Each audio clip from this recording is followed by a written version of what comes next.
ಗುತ್ತಿಗೆ ಹೊರಗುತ್ತಿಗೆ ಕಾರ್ಮಿಕರಿಗೆ ಕಹಿಯಾದ ರಾಜ್ಯ ಬಜೆಟ್. ಜೋಯಿಡಾದ ರಾಮನಗರದಲ್ಲಿ ಮುನ್ಸಿಪಲ್ ಕಾರ್ಮಿಕರ ಸಂಘಟನೆಯ ಜಿಲ್ಲಾಧ್ಯಕ್ಷರಾದ ಡಿ ಸ್ಯಾಮ್ಸನ್ ಅಭಿಮತ.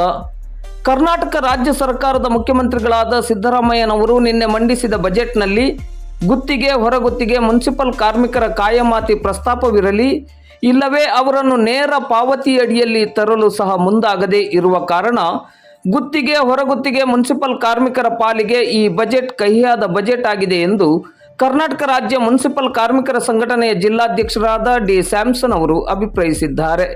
ಅವರು ಇಂದು ಶನಿವಾರ ಸಂಜೆ 5 ಗಂಟೆ ಸುಮಾರಿಗೆ ಜೋಯಿಡಾ ತಾಲೂಕಿನ ರಾಮನಗರದಲ್ಲಿ ಮಾಧ್ಯಮದ ಜೊತೆ ಮಾತನಾಡುತ್ತಾ, ಈ ಬಜೆಟ್ ಅಧಿವೇಶನಕ್ಕೆ ಮುಂಚಿತವಾಗಿ ಗುತ್ತಿಗೆ ಹೊರಗುತ್ತಿಗೆ ಆಧಾರದಲ್ಲಿ ದುಡಿಯುತ್ತಿರುವಂತಹ ಎಲ್ಲ ಮುನ್ಸಿಪಲ್ ಕಾರ್ಮಿಕರನ್ನು ಕನಿಷ್ಠ ನೇರ ಪಾವತಿಗೆ ತರುವುದಕ್ಕಾದರೂ ಅಗತ್ಯ ಕ್ರಮಗಳನ್ನು ವಹಿಸುವಂತೆ ಒತ್ತಾಯಿಸಲಾಗಿತ್ತು. ಈ ಸಾಲಿನ ಬಜೆಟ್ನಲ್ಲಿ ಕನಿಷ್ಠ ಈ ಎಲ್ಲ ಕಾರ್ಮಿಕರನ್ನು ನೇರ ಪಾವತಿಯಡಿಯಲ್ಲಿ ತಂದು ರಾಜ್ಯ ಸರ್ಕಾರದ ಬೊಕ್ಕಸಕ್ಕೆ ವಾರ್ಷಿಕ ಶೇಕಡ 30ರಷ್ಟು ವೆಚ್ಚದ ಉಳಿತಾಯಕ್ಕೆ ಇದ್ದ ಸಾಧ್ಯತೆಯನ್ನು ಸರ್ಕಾರ ಪರಿಗಣಿಸದೇ ಇರುವುದನ್ನು ಕರ್ನಾಟಕ ರಾಜ್ಯ ಮುನ್ಸಿಪಲ್ ಕಾರ್ಮಿಕರ ಸಂಘವು ತೀವ್ರವಾಗಿ ಖಂಡಿಸುತ್ತದೆ ಎಂದರು. ನಿನ್ನೆ ದಿನ ರಾಜ್ಯ ಸರ್ಕಾರ ತನ್ನ 16ನೇಯ ಬಜೆಟನ್ನು ಮಾನ್ಯ ಮುಖ್ಯಮಂತ್ರಿ ಸಿದ್ದರಾಮಯ್ಯವರ ನೇತೃತ್ವದಲ್ಲಿ ಮಂಡನೆಯನ್ನು ಮಾಡಿದ್ದಾರೆ.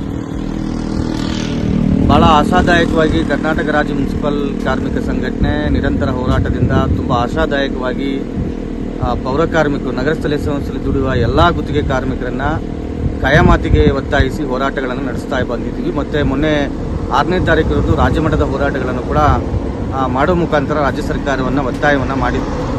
ಆದರೆ ರಾಜ್ಯ ಸರ್ಕಾರ 7ನೇ ತಾರೀಕು ಬಜೆಟ್ನಲ್ಲಿ ಏನಾದರೂ ಘೋಷಿಸ್ಬೋದು, ಕಾಯಮಾತಿ ಮಾಡ್ಬೋದು ಅಥವಾ ನೇರ ವೇತನಕ್ಕಾದರೂ ತರ್ಬೋದು ಅನ್ನುವಂಥ ಆಶಾದಾಯಕದೊಂದಿಗೆ ನಾವು ಹೋರಾಟವನ್ನು ಮಾಡಿದ್ವಿ. ಆದರೆ ರಾಜ್ಯ ಸರ್ಕಾರ ಇವತ್ತು ಕಾಯಮಾತಿನೂ ಇಲ್ಲ, ನೇರ ಪಾವತಿನೂ ಇಲ್ಲದ ರೀತಿಯಲ್ಲಿ ಇವತ್ತು ಮುನ್ಸಿಪಲ್ ಗುತ್ತಿಗೆ ಕಾರ್ಮಿಕರಿಗೆ ಒಂದು ಕಹಿಯಾದಂಥ ಈ ಬಜೆಟ್ ಅಂತೇಳಿ ಈ ಸಂದರ್ಭದಲ್ಲಿ ನಾವು ಹೇಳಿಕ್ಕೆ ಬಯಸ್ತಾ ಇದ್ವಿ. ಹಾಗಾಗಿ ಕರ್ನಾಟಕ ರಾಜ್ಯ ಮುನ್ಸಿಪಲ್ ಕಾರ್ಮಿಕ ಸಂಘಟನೆ ಇದರ ಕುರಿತಂತೆ ರಾಜ್ಯ ಸರ್ಕಾರ ನಿಲುವನ್ನು ಖಂಡಿಸಿ ರಾಜ್ಯಾದ್ಯಂತ ಹೋರಾಟವನ್ನು ಮಾಡಲು ಮಂಗಳವಾರ ದಿನ ಕರೆಯನ್ನು ಕೊಟ್ಟಿದ್ದಾರೆ. ಹಾಗಾದರೆ ಜೊತೆಯಲ್ಲಿ ಇವತ್ತು ರಾಜ್ಯ ಸರ್ಕಾರ ಏನು ಮಂಡನೆ ಮಾಡಿದೆ, ಪೌರ ಕಾರ್ಮಿಕರಿಗೆ ಮತ್ತು ನಗರ ಸ್ಥಳೀಯ ಸಂಸ್ಥೆಯಲ್ಲಿ ದುಡಿಯುವ ಎಲ್ಲ ಗುತ್ತಿಗೆ ಕಾರ್ಮಿಕರಿಗೆ ಅನ್ಯಾಯ ಮಾಡಿದೆ ಮತ್ತು ರಾಜ್ಯ ಸರ್ಕಾರ ಈ ಬಜೆಟು ನಮ್ಮ ಗುತ್ತಿಗೆ ಕಾರ್ಮಿಕರಿಗೆ, ನಮ್ಮ ನಗರ ಸ್ಥಳೀಯ ಸಂಸ್ಥೆ ದುಡಿಯುವ ಗುತ್ತಿಗೆ ಕಾರ್ಮಿಕರಿಗೆ ಕಹಿಯಾಗಿದೆ. ಆ ಕಾರಣಕ್ಕೋಸ್ಕರ ಹೋರಾಟವನ್ನು ಕರೆ ಕೊಟ್ಟಿದ್ದಾರೆ. ರಾಜ್ಯ ಸರ್ಕಾರ ಕೂಡಲೇ ಮತ್ತೊಂದೇ ಬಾರಿ ಅದನ್ನು ಈಗಾಗಲೇ ಮಾತುಕತೆಗಳನ್ನು ಕರಿತೀವಿ ಅಂತೇಳಿ ಮಾನ್ಯ ಕಾರ್ಮಿಕ ಸಚಿವರು ಹೇಳಿದ್ದಾರೆ. ಹಾಗಾಗಿ ಆ ಕಾರ್ಮಿಕ ಸಚಿವರು ಮಾತುಕತೆಯ ಸಂದರ್ಭದಲ್ಲಿ ಆದರೂ ಪೌರ ಕಾರ್ಮಿಕರು ಮತ್ತು ಎಲ್ಲ ಮುನ್ಸಿಪಲ್ ಗುತ್ತಿಗೆ ಕಾರ್ಮಿಕರ ಬೇಡಿಕೆಗಳನ್ನು ಈಡೇರಿಸುವ ನಿಟ್ಟಿನಲ್ಲಿ ಕ್ರಮ ಜರುಗಿಸಬೇಕಂತೇಳಿ ಕರ್ನಾಟಕ ರಾಜ್ಯ ಮುನ್ಸಿಪಲ್ ಕಾರ್ಮಿಕ ಸಂಘಟನೆ ಉತ್ತರ ಕನ್ನಡ ಜಿಲ್ಲಾ ಸಮಿತಿ ಈ ಸಂದರ್ಭದಲ್ಲಿ ಒತ್ತಾಯ ಮತ್ತು ಆಗ್ರಹವನ್ನು ವ್ಯಕ್ತಪಡಿಸ್ತಾ ಇದೆ.